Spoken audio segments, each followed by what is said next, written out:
All of you, class 8th, subject social science, topic tribals, Dikus, and the vision of a golden age.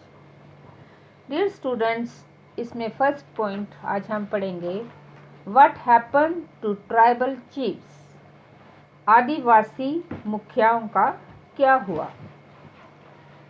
Before the arrival of the British, in many areas, the tribal chiefs were imported people. अंग्रेज़ों के आने से पहले बहुत सारे इलाकों में आदिवासियों के मुखियाओं का महत्वपूर्ण स्थान होता था. They enjoyed a certain amount of economic power and had the right to administer and control their territories. उनके पास औरों से ज़्यादा आर्थिक ताकत होती थी और वे अपने इलाके पर नियंत्रण रखते थे. In some places they had their own police and decided on the local rulers of land and forest management. Under British rule, the functions and powers of the tribal chiefs changed considerably. कई जगह उनकी अपनी police होती थी और वह ज़मीन एवं नए प्रबंधन के स्थानीय नियम खुद बनाते थे. ब्रिटिश शासन के तहत आदिवासी मुखियाओं के कामकाज और अधिकार काफ़ी बदल गए थे. They were allowed to keep their land titles over a cluster of villages and rent about lands, but they lost much of their administrative powers and were forced to follow laws made by British officers in India.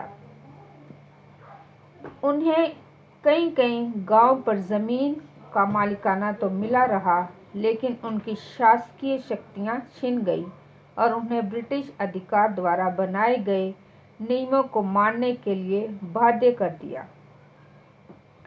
They also had to pay tribute to the British and discipline the tribal groups on behalf of the British. They lost the authority they had earlier enjoyed amongst their people and were unable to fulfill their traditional functions. अंग्रेज़ों को नजराना देना पड़ता था और अंग्रेज़ों के प्रतिनिधि की हैसियत से अपने समूहों को अनुशासन में रखना होता था. पहले उनके पास जो ताकत थी अब वह नहीं रही. वे परंपरागत कामों को करने से लाचार हो गए. अब इसके बाद सेकंड पॉइंट है what happen to the shifting cultivators. तो घुमंतू काश्तकारों का क्या हुआ. The British were uncomfortable with groups who moved about and did not have a fixed home. ऐसे समूहों से अंग्रेज़ों को काफ़ी परेशानी थी जो जहाँ वहाँ भटकते रहते थे और एक जगह ठहर कर नहीं रहते थे. They wanted tribal groups to settle down and become peasants cultivators. वे चाहते थे कि आदिवासियों के समूह एक जगह नहीं होने चाहिए. समूह एक जगह स्थायी रूप से रहे और खेती करें. स्थायी रूप से एक जगह रहने वाले किसानों को नियंत्रित करना आसान था. Settled peasants were easier to control and administer than people who were always on the move.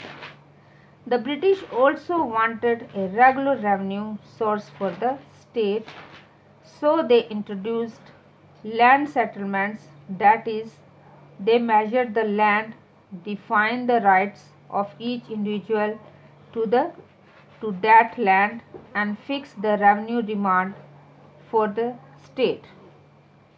अंग्रेज़ अपने शासक के लिए आमदनी का नियमित स्रोत भी चाहते थे.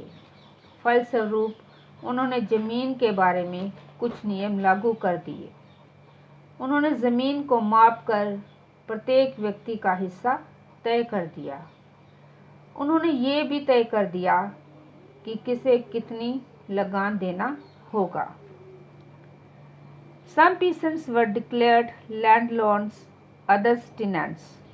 As you have seen, Chapter 2, the tenants were to pay rent to the landowner, who in turn paid revenue to the state.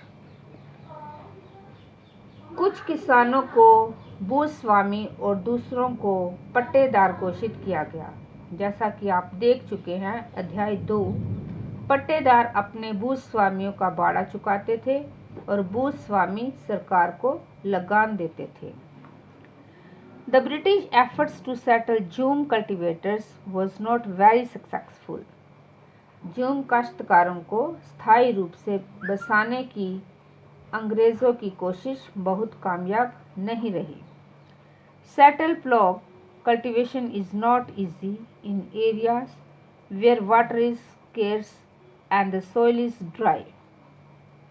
जहाँ पानी कम हो और मिट्टी सूखी हो, वहाँ हलों से खेती करना आसान नहीं होता।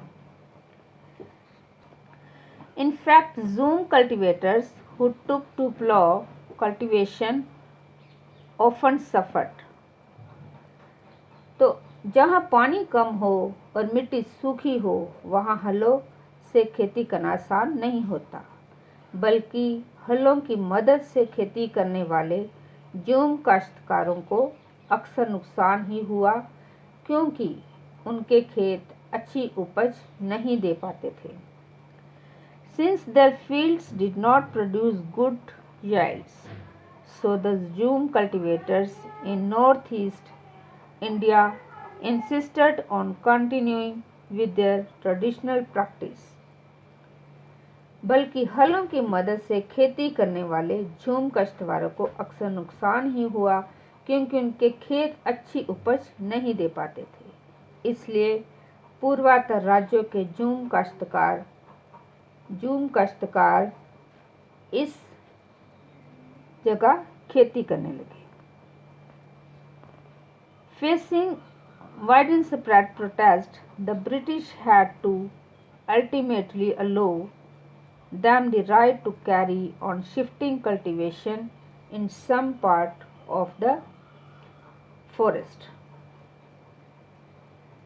तो क्या हुआ कि पूर्वोत्तर राज्यों के जूम काश्तकार इस बात पर अड़े रहे कि उन्हें परंपरागत ढंग से ही जीने दिया जाए। व्यापक विरोध के फलस्वरूप अंग्रेज़ों को आखिरकार उनकी बात माननी पड़ी और ऐसे कबीलों को जंगल के कुछ हिस्सों में घुमंतू खेती की छूट दे दी गई। अब प्यारे बच्चों, मैं आपको होमवर्क दूंगी। होमवर्क ब्लैक बोर्ड पर लिखा हुआ है, इसको आपने कॉपी पे उतारना है और याद करना है। तो आपका फर्स्ट क्वेश्चन है, What problem did the British face after they stopped the tribal people from living inside forests? इसका आंसर है, they faced the problem of shortage of laborers. Shortage होता है कम, जहाँ लेबर्स की शॉर्टेज हो जाती है, कमी हो जाती है। Thank you and have a nice day.